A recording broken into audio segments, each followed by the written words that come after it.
નમસ્કાર મિત્રો, સ્વાગત છે આપનું મારી યુટ્યુબ ચેનલ ગવર્મેન્ટ જોબ ઇન્ફોમાં।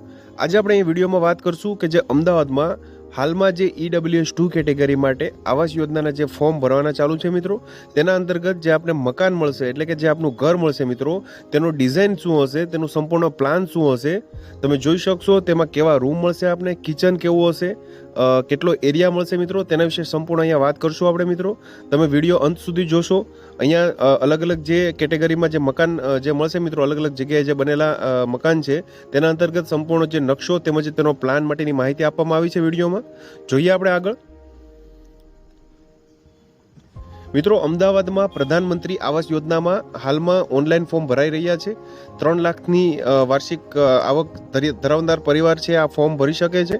ત્યારે બધાના મનમાં એક સવાલ રહેતો હોય છે કે આ પ્રધાનમંત્રી આવાસ યોજનાના ઘર કેવા હશે, તેની ડિઝાઇન કેવી છે, રૂમ, હોલ અને કિચન કેવું હશે મિત્રો। અમદાવાદમાં 3 જગ્યાએ બનનાર આ ઘરમાં હોલ, કિચન અને રૂમ કેવા હશે અને તેનો એન્ટ્રી પોઈન્ટ કેવો હશે તેની વિશેની સંપૂર્ણ માહિતી આ વિડીયોમાં આપવામાં આવી છે। એટલે કે તમને જે ઘર મળશે મિત્રો, જે તમે ડ્રોમાં જે નસીબદાર લોકો છે તેને ડ્રોમાં આ મકાન લાગશે મિત્રો, તો તેના માટે આ ઉત્સુકતા રહેલી હશે કે મકાન કેવું મળશે, તો તેના વિશેની સંપૂર્ણ માહિતી વિડીયોમાં મળશે। તમે જોઈ શકો છો એ મિત્રો, મ્યુનિસિપલ કોર્પોરેશન અમદાવાદ દ્વારા તૈયાર થઈ રહેલા આ ઘર લકી ડ્રોમાં વિજેતા થનાર નસીબદાર પરિવારોને ફાળવવામાં આવશે। આ ઘર અંદાજે 38 ચોરસ મીટર કાર્પેટ એરિયામાં બાંધકામના હશે, એટલે કે 38 ચોરસ સ્ક્વેર મીટર કાર્પેટ એરિયામાં તમને મકાન મળશે મિત્રો।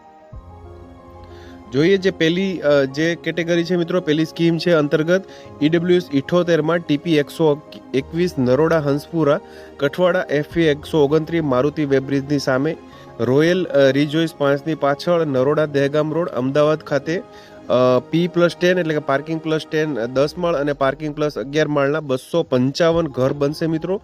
તેની જે ડિઝાઇન છે તેના વિશે અહીંયા આગળ આપવામાં આવી છે મિત્રો, તમે જોશો નેક્સ્ટ સ્લાઇડમાં।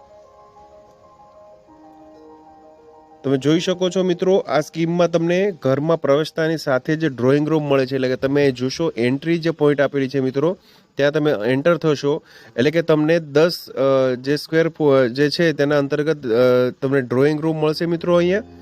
ત્યારબાદ તમે જોઈ શકો છો ડ્રોઈંગ રૂમની સામે એક્ઝેક્ટલી સામે તમને રસોડું મળશે મિત્રો, તે પણ અહીંયા આપેલું છે, તમે જોઈ શકો છો પ્લાનમાં। ત્યારબાદ તમને તેમાં વોશિંગ એરિયા મળશે, રસોડામાં તમને સ્ટોર રૂમ પણ આપેલો છે, પેસેજ એરિયા અહીંયા આપેલો છે, તમે જોઈ શકો છો। 2 બેડરૂમ પણ આપેલા છે, તમે જોઈ શકો છો મિત્રો, 2 બેડરૂમ આપેલા છે તમને લાર્જ સાઇઝમાં। તેમાં એક બેડરૂમમાં અટેચ બાથરૂમ અને એક બહાર કોમન બાથરૂમ પણ આપવામાં આવ્યું છે, તમે જોઈ શકો છો। અહીંયા કોમન એક બાથરૂમ આપવામાં આવ્યું છે, તેમજ અહીં એક અટેચ ટોયલેટ અહીંયા આપવામાં આવ્યું છે। તો તમને આવું એક મોટી સાઇઝમાં તમને મકાન અહીંયા મળવાપાત્ર રહેશે। 38 ચોરસ મીટરની જે કાર્પેટ એરિયા છે તેના અંતર્ગત મિત્રો અહીંયા જે વિગતવાર જે અલગ અલગ જે રૂમ હશે મિત્રો, તેની માહિતી આપવામાં આવી છે, કેટલા સ્ક્વેર મીટરમાં રૂમની સાઇઝ હશે। તો તમે જોઈ શકો છો અહીંયા લિવિંગ રૂમ છે, તમને 11.67 સ્ક્વેર મીટરમાં કાર્પેટ એરિયા મળશે તમને।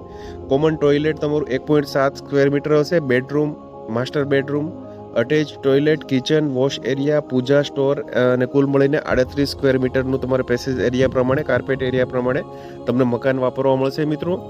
નેક્સ્ટ આપણે જોઈએ મિત્રો, તો આ બિલ્ડિંગ બન્યા પછી કેવી દેખાશે મિત્રો, તો તમે જોઈ શકો છો અહીંયા આ રીતનું 11 માળનું એક બિલ્ડિંગ તૈયાર થશે મિત્રો। તેના અંતર્ગત તેમાં તમને અંદરનો મકાન મળશે મિત્રો। પ્રધાનમંત્રી આ જે EWS કેટેગરી માટે જે આવાસ યોજના બની રહી છે અમદાવાદમાં, તેના અંતર્ગત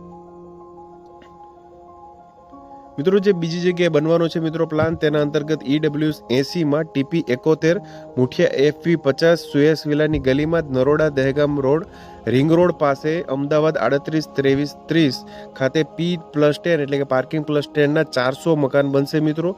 તેની ડિઝાઇન મિત્રો આ મુજબ રહેશે, તમે જોઈ શકો છો અહીંયા। આ સ્કીમની ડિઝાઇન પણ ઘણી આકર્ષક છે મિત્રો। એન્ટ્રીની સામે જ રસોડું અને બાજુમાં 2 બેડરૂમ છે, અહીંયા તમે જોઈ શકો છો। અહીંયા એન્ટ્રી પોઈન્ટ છે મિત્રો, તેમાં તેની એક્ઝેક્ટલી સામે મિત્રો કિચન આપવામાં આવ્યું છે, તેની અંદર વોશરૂમ છે, પેસેજ છે અને તમે જોઈ શકો છો અહીંયા માસ્ટર બેડરૂમ છે અને એક બેડરૂમ આપેલું છે મિત્રો।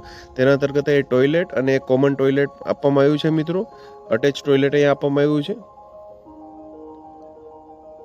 મિત્રો જે આ પ્લાન છે મિત્રો તેના અંતર્ગત તમને અહીંયા પણ કાર્પેટ એરિયા તમારો 38 સ્ક્વેર મીટર મિત્રો મળવાપાત્ર રહેશે, જેમાં લિવિંગ રૂમ છે 9.98 સ્ક્વેર મીટર, કોમન ટોયલેટ છે 1.75 સ્ક્વેર મીટર, બેડરૂમ છે 6.24 સ્ક્વેર મીટર, માસ્ટર બેડરૂમ સૌથી મોટી સાઇઝનો બેડરૂમ છે તે તમને 7.98 સ્ક્વેર મીટરમાં મળવાપાત્ર રહેશે. તેની સાથે અટેચ ટોયલેટ છે, કિચન છે, વોશ એરિયા છે, પૂજા સ્ટોર પેસેજ છે. કુલ મળીને 38 સ્ક્વેર મીટરનો તમને કાર્પેટ એરિયા વાપરવા મળશે મિત્રો. જે બીજા નંબરનું મિત્રો જે જગ્યા છે મિત્રો તેના અંતર્ગત કેટેગરીમાં આ બિલ્ડિંગ બન્યા પછી તમને આ રીતનું એક મકાન તમને દેખાશે મિત્રો. તમે જોઈ શકો છો એલિવેશન, આ જે બિલ્ડિંગ બનશે મિત્રો તેનું આકર્ષક એક એલિવેશન અહીંયા ધ્યાન આકર્ષક એલિવેશન તમને દેખાય છે મિત્રો.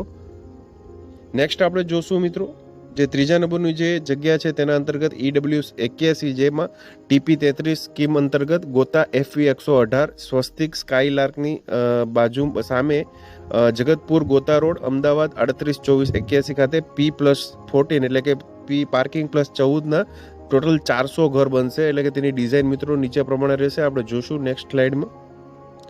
તમે જોઈ શકો છો મિત્રો ઉપરની બે સ્કીમ કરતાં આમાં થોડી ડિઝાઇન અલગ છે. એન્ટ્રીની સામે હોલ આવે છે, તમે જોઈ શકો છો અહીંયા એન્ટ્રી તમારી થશે તો તેમાં સામે હોલ આવશે મિત્રો, અહીંયા તમે જોઈ શકો છો, અને રસોડું વચ્ચે છે અને ત્યાર પછી બીજો રૂમ આવે છે. તમે જોઈ શકો છો અહીંયા આ વિન્ડોઝ છે, અલગ અલગ રૂમ છે, તેમાં અહીંયા તમને કિચન આપેલું છે, તેમાં એક અહીંયા રૂમ આપેલો છે. તમે જોઈ શકો છો અહીંયા તમને ટોયલેટ આપેલું છે, એ પ્રમાણે અહીંયા અટેચ ટોયલેટ આપેલું છે. તો આ પ્રમાણે મિત્રો આનો જે એન્ટ્રી પોઈન્ટની સાથે હોલ આવે છે, એટલે કે અહીંયા તમને એન્ટ્રી પોઈન્ટની સાથે જ તમને હોલ અહીંયા મળશે મિત્રો. તેની સાથે તેમાં કિચન આવે છે. તો આ રીતનો પ્લાન હશે મિત્રો ત્રીજા નંબરની સ્કીમ છે તેના અંતર્ગત. અહીંયા મિત્રો તમને 38.03 સ્ક્વેર મીટરમાં તમને જગ્યા વાપરવા મળશે, જેમાં લિવિંગ રૂમ સૌથી મોટો 10.42 સ્ક્વેર મીટરનો, કોમન ટોયલેટ હશે, બેડરૂમ હશે, માસ્ટર બેડરૂમ 8.35 સ્ક્વેર મીટરનો, અટેચ ટોયલેટ છે, કિચન છે, 1.61 સ્ક્વેર મીટરમાં વોશ એરિયા તમને મળવાપાત્ર રહેશે મિત્રો. તો ત્રીજા નંબરની જે આ જગ્યા માટેનું જે બિલ્ડિંગ છે તે બનશે એટલે તમને 14 માળનું આ રીતનું પાર્કિંગ +14 એટલે કે 14 માળનું એક વિશાળ તમને બિલ્ડિંગ આ રીતનું એલિવેશન તમને દેખાય છે મિત્રો. સૌથી વધારે માળામાં છે મિત્રો. પાર્કિંગ +14 માળનું આ બિલ્ડિંગ તમને મળશે મિત્રો. તેમાં તમને રહેવા લાયક મકાન મળશે. તો મિત્રો આવાસ યોજનાનું ફોર્મ તમે જો હજુ ન ભર્યું હોય તો તેના માટે તમને ઓફિશિયલ વેબસાઇટની લિંક તમને આપેલી છે મિત્રો, તમે જોઈ શકો છો. આવાસ યોજનામાં ફોર્મ ભરવા માટેની ઓફિશિયલ વેબસાઇટ http://EWS આવાસ એપ્લિકેશન form.ahmedabadcity.government.in ની વેબસાઇટ પર જઈ અને તમે સંપૂર્ણ માહિતી ભરી અને તમે આવાસ યોજનાનું જે ફોર્મ છે તેમાં ઓનલાઈન અરજી કરી શકો છો મિત્રો. ઓનલાઈન અરજી કરવા માટેનો વિડીયો પણ નીચે ડિસ્ક્રિપ્શન બોક્સમાં આપેલો છે, તેમજ મારી યુટ્યુબ ચેનલ પરથી પણ તમને મળી જશે મિત્રો. વિડીયોમાં જે માહિતી આપવામાં આવી છે તે ફક્ત માર્ગદર્શન હેતુ માટે છે. વધુ માહિતી માટે તમે ઓફિશિયલ વેબસાઇટ પર બ્રોચરમાં તમે જોઈ શકો છો મિત્રો. વધુ માહિતી માટે તમે જે અમદાવાદ મ્યુનિસિપલની જે ઓફિશિયલ વેબસાઇટ છે મિત્રો ahmedabadcity.government.in તેના પર જઈ અને માહિતી મેળવી શકો છો મિત્રો. વિડીયો પસંદ આવ્યો હોય તો આપના ગ્રુપમાં શેર કરજો, લાઇક કરજો, અને મારી યુટ્યુબ ચેનલ છે ગવર્મેન્ટ જોબ ઇન્ફો તેને સબસ્ક્રાઇબ કરજો અને બેલ આઇકન દબાવજો, એટલે કે જે આવી નવી યોજનાઓ વિશેની માહિતી આપને મળતી રહે. જય હિન્દ, ભારત માતા કી જય.